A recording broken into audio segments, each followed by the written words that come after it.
Je suis Adrien Doidy. Toute mon œuvre mathématique est centrée autour des nombres complexes. J'ai contribué à faire progresser la géométrie algébrique et la théorie des systèmes dynamiques. Ces nombres ont une longue histoire. Vous voyez ici à gauche Tartaglia et Cardano, les pionniers qui ont vécu pendant la Renaissance. À droite, Cauchy et Gauss, qui ont consolidé la théorie au XIXe siècle. Les nombres complexes ne sont pas si complexes qu'on pourrait croire. Ils ont d'abord été appelés les nombres impossibles, et on les appelle encore parfois imaginaires. Car c'est vrai, il faut un peu d'imagination. Mais aujourd'hui, ces nombres ont envahi la science et ne sont plus vraiment mystérieux. C'est en particulier grâce à eux qu'on peut construire de jolis ensembles fractales. Et j'ai beaucoup travaillé sur ce sujet. J'ai même réalisé un film, La dynamique du lapin, l'un des premiers films d'animation mathématique. Je vais d'abord vous expliquer les nombres complexes au tableau.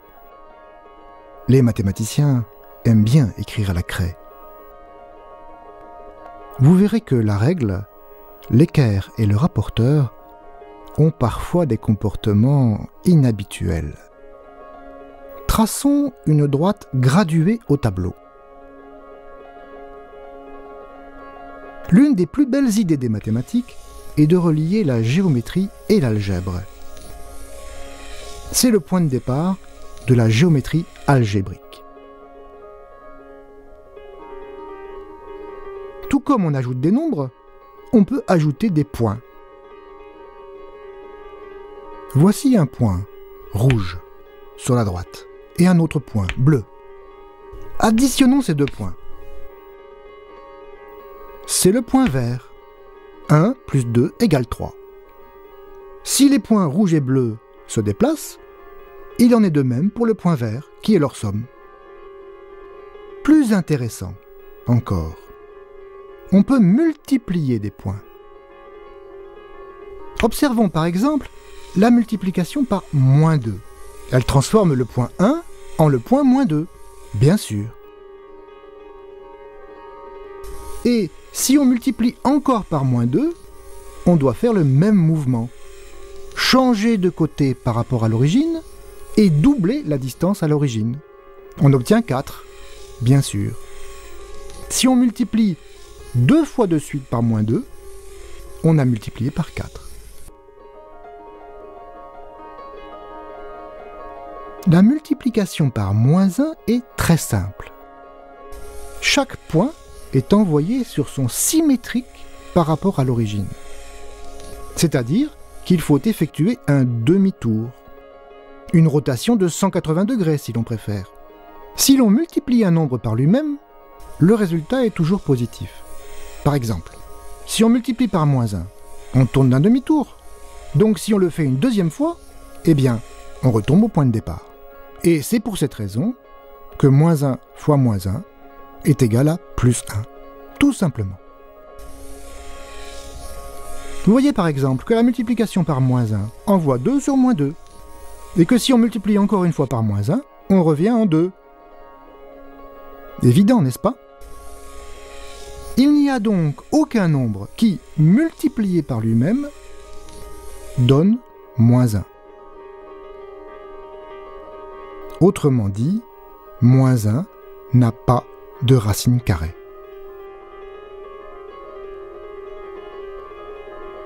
Mais bien sûr, c'était sans compter sur l'imagination des mathématiciens. Robert Argand a eu une très belle idée au début du XIXe siècle. Il s'est dit, puisque multiplier par moins 1, c'est tourner de 180 degrés, sa racine carrée, c'est faire tourner de la moitié, de 90 degrés. Si je tourne 2 fois d'un quart de tour, je tourne d'un demi-tour. Le carré d'un quart de tour, c'est un demi-tour. Donc moins 1. Il suffisait d'y penser. Argand déclare donc que la racine carrée de moins 1 correspond au point qui est l'image de 1 par la rotation de 90 degrés. Mais bien sûr, cela nous force à sortir de notre droite horizontale. Et nous venons de décider d'attribuer un nombre à des points du plan qui ne sont pas sur la droite. Comme cette construction est un peu bizarre, on dit que ce point racine carrée de moins 1 est un nombre imaginaire, et les mathématiciens le notent I. Mais une fois que nous avons osé sortir de la droite, la suite est facile. Nous pouvons représenter 2i, 3i, etc. À tous les points du plan correspond un nombre complexe, et réciproquement, tout nombre complexe définit un point du plan. Les points du plan sont devenus des nombres à part entière. Ces nombres peuvent s'ajouter comme des nombres ordinaires. Regardez le point rouge, qui est le point 1 plus 2i. Ajoutons-lui 3 plus i, qui est le point bleu. Eh bien, on peut tout simplement faire l'addition comme l'apprennent les écoliers. Ça fait 4 plus 3i. Du côté géométrique, ce n'est que l'addition des vecteurs. Vous voyez que les nombres complexes s'ajoutent sans problème.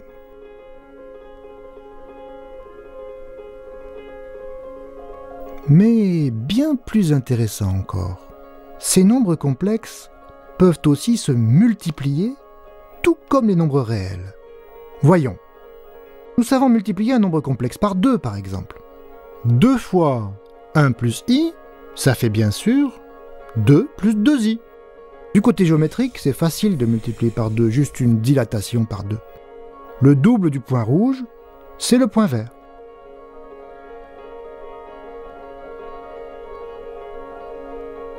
Multiplier par i, c'est pas difficile non plus, puisque nous savons que i correspond à un quart de tour. Pour multiplier 3 plus i par i, il suffit donc de faire tourner le point d'un quart de tour. On trouve moins 1 plus 3i. Pas si complexe, ces nombres complexes.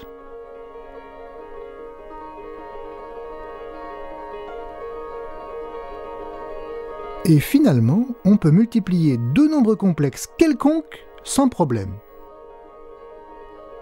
Essayons par exemple de multiplier 2 plus 1,5i et moins 1 plus 2,4i. On fait comme d'habitude. On multiplie d'abord par 2, puis par 1,5i et on ajoute les résultats. On obtient donc 2 fois moins 1 plus 2,4i plus 1,5i fois moins 1 plus 2,4i. On a donc moins 2 plus 4,8i moins 1,5i plus 3,6i fois i. Mais souvenons-nous que i au carré égale moins 1, puisque c'est pour ça qu'on l'a inventé. Ça fait moins 2 plus 4,8i moins 1,5i moins 3,6. Rangeons un peu tout cela. On trouve moins 2 moins 3,6 plus 4,8i moins 1,5i. C'est-à-dire moins 5,6 plus 3,3i. Et bien voilà, nous sommes maintenant capables de multiplier les nombres complexes. Autrement dit, nous savons multiplier les points du plan. C'est incroyable. On croyait que le plan est de dimension 2 car il faut deux nombres pour décrire la position d'un point quelconque. Et maintenant je vous dis qu'il suffit en fait d'un seul nombre. Bien sûr, nous avons changé nos nombres. Et il s'agit maintenant de nombres complexes. C'est l'occasion de définir deux notions, le module et l'argument d'un nombre complexe.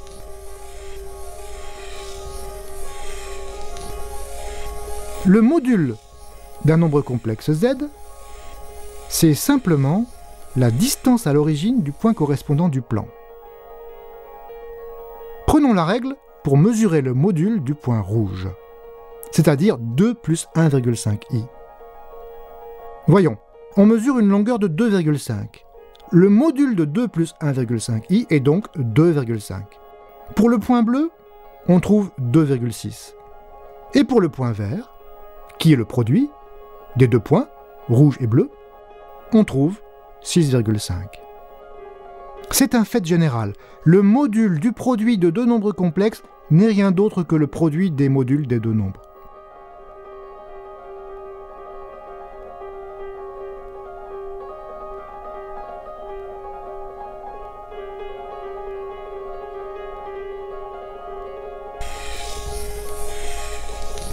L'argument d'un nombre complexe s'obtient en mesurant l'angle entre l'axe des abscisses et la droite joignant l'origine au point.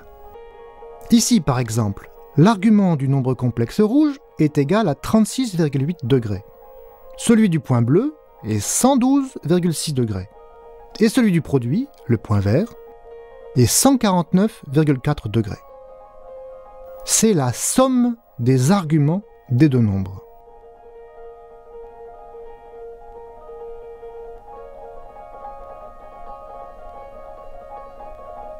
Quand on multiplie deux nombres complexes, les modules se multiplient et les arguments s'ajoutent.